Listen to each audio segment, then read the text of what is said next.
당신이 몰랐던 이야기, 오늘은 김정일의 인생에 대한 이야기입니다. 저번 편인 김일성에 이어 김정일 편이네요. 김일성은 제목이 신이 된 찌질이었죠. 김정일은 은둔형 폭군입니다. 실제로 김일성, 김정은은 대외활동을 엄청나게 했고 하고 있죠. 김일성 시대에는 같은 공산주의 국가들을 발이 아플 정도로 돌아다녔고, 김정은은 미국에도 갔다 왔습니다. 나름 유학파이기도 하고요. 하지만 김정일은 방문한 나라라고 해봤자 중국과 러시아가 다고, 큰 대외활동은 남북 정상회담 2번밖에 없습니다. 김일성, 김정은도 독재자이긴 하지만 김정일은 결이 달리하는 폭군이죠. 일단 죽인 사람의 수가 차원이 다릅니다. 얼마 전에 다룬 시마조 사건에서만 25,000명이죠. 하나의 사건에서만 말입니다. 김정일은 어떤 인생을 어떤 상황 속에서 살았는지, 그럼 본격적으로 시작해볼까요? 김정일은 1941년 혹은 1942년 2월 16일에 김일성과 김정숙 사이에서 태어났습니다. 북한에서는 1942년 2월 16일으로 가르치고 있죠. 이유는 어제 올라온 김정은 편에서 말했듯이 우상화를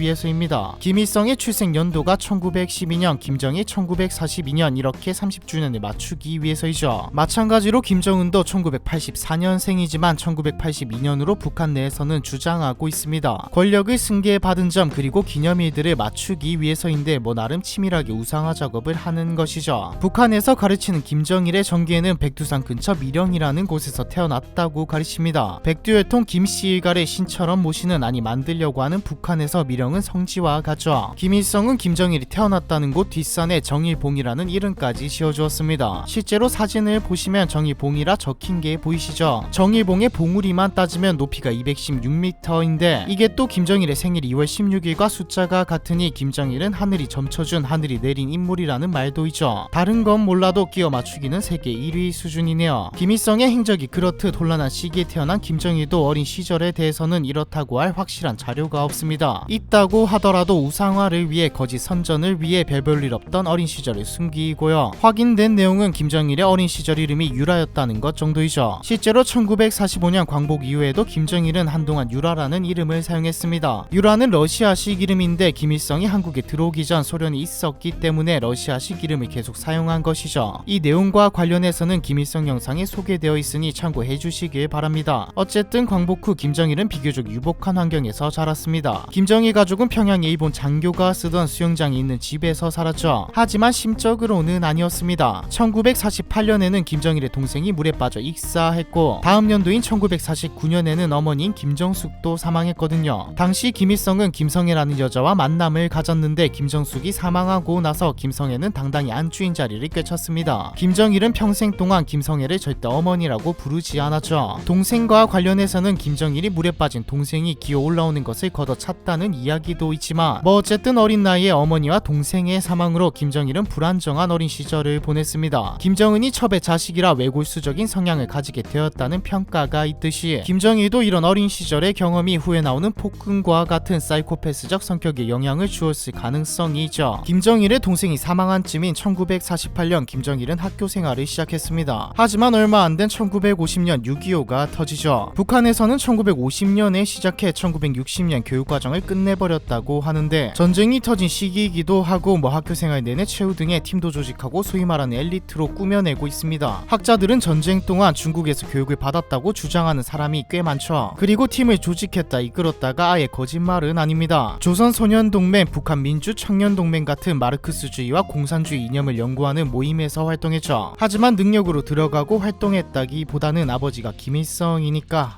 실제로 확인된 학창시절은 1954년부터입니다. 평양 제1중학교에 입학해 졸업하고 1957년 9월 1일부터는 평양 제1중학교 고급반에 진학하죠. 우리로 치자면 고등학교입니다. 고등학생 시절이 조금 독특했는데 김정일은 학생이자 교사였죠. 참고로 이때까지도 김유라라는 이름을 썼습니다. 당시 성적 기록부나 출석부를 보면 김정일은 소련 하바롭스크가 고향인 1941년생 김유라로 기록되어 있거든요. 중간에 학교의 이름이 평양 남산 고급중학교로 바뀌고 1960년 김정일은 학교를 졸업하죠. 학교 학교의 이름이 바뀐 이유는 우상화를 위해 김정일의 과거를 지우기 위해서입니다. 김정일의 학교 생활에 대해서는 증언이 몇 개 있습니다. 탈북한 혹은 러시아에 사는 김정일과 평양 남산 고급 중학교를 같이 다녔던 사람들의 증언이죠. 친구도 허물없이 잘 만나고 다녔고 열정적인 스타일의 학생이었다. 단 공부는 아니었고 직접 몸으로 뛰는 일들을 즐겼다. 실제로 김일성의 교육열은 엄청났지만 김정일은 잘 따라주지 않았죠. 1954년에는 김일성과 재혼한 김성애가 김평일이라는 아이를 낳으면서 배다른 형제가 생겼습니다. 김정일은 김평일을 비롯한 다른 형제들에 비해서도 학습 능력이 상당히 떨어졌죠. 그런데 리더십은 좋았습니다. 1960년 고등반을 졸업한 김정일은 김일성 종합대학 정치경제학과에 입학합니다. 이때 늦바람이 불었는지 독서에 취미를 붙여 공부를 많이 했다고 하죠. 하지만 독서에 빠진 것과는 별개로 김정일의 폭군과 같은 성격은 대학에서부터 드러나기 시작했습니다. 1984년 국정부가 만든 김정일은 어떤 인물인가라는 파일에는 꽤 충격적인 내용이 많습니다.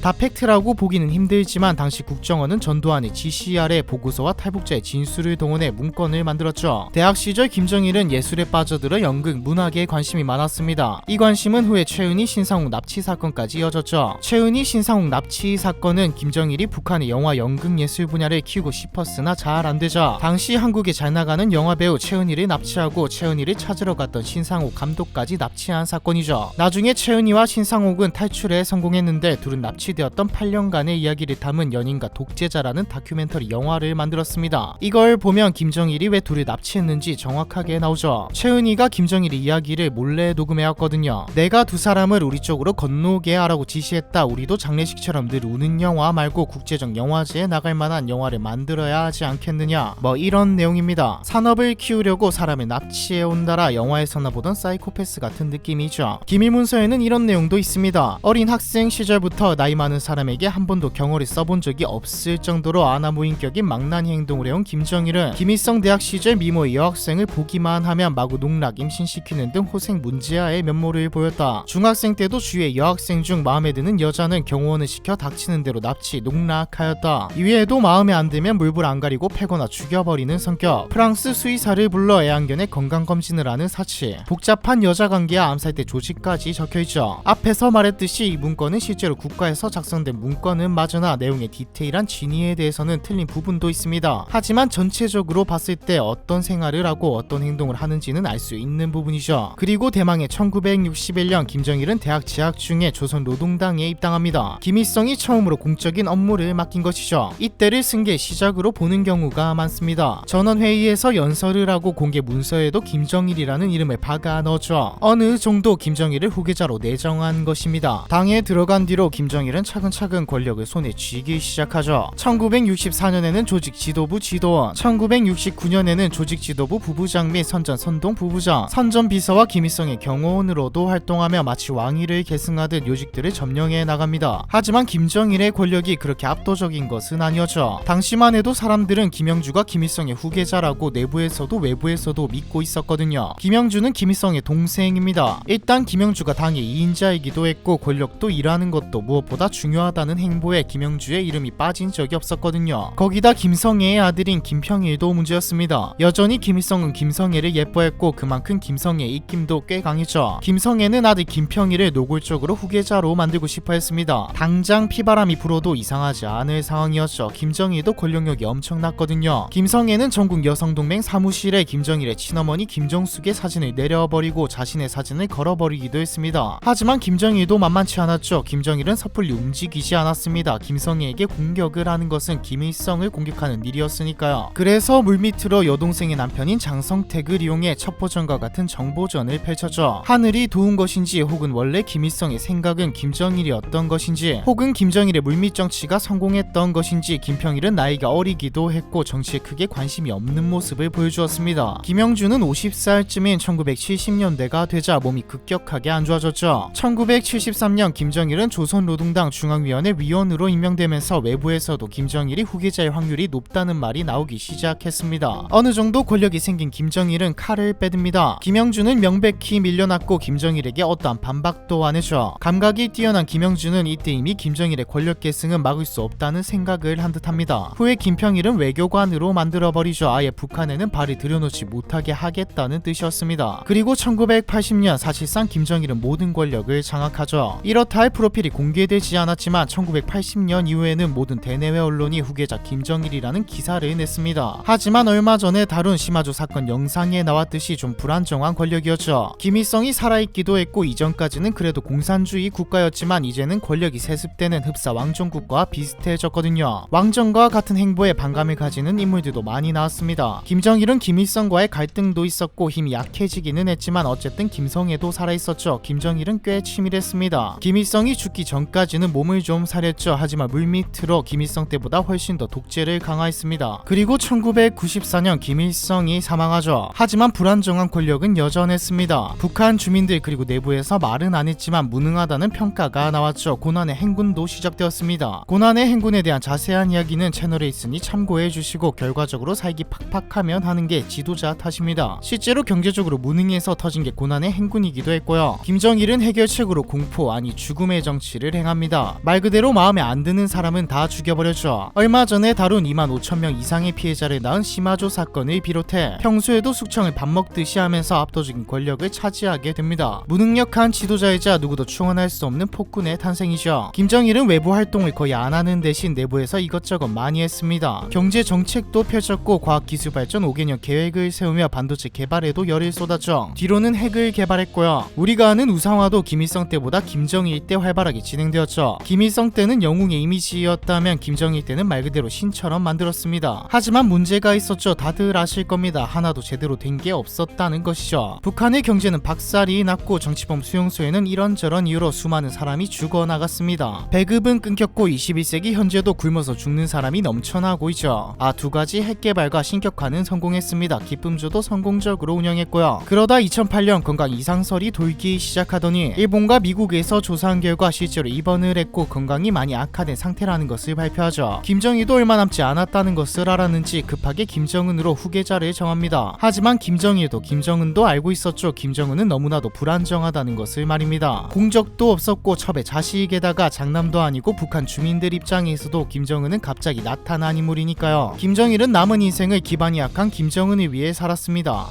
공적이 될 만한 게 있다 싶으면 전부 김정은이 했다고 말했죠. 그리고 2011년 말 김정일은 사망합니다. 여기서 이어지는 내용은 얼마 전 올렸던 김정은 이야기를 참고해 주시면 되겠습니다. 무능력한 은둔형 폭군 김정일에 대한 이야기 이번 편은 여기까지입니다.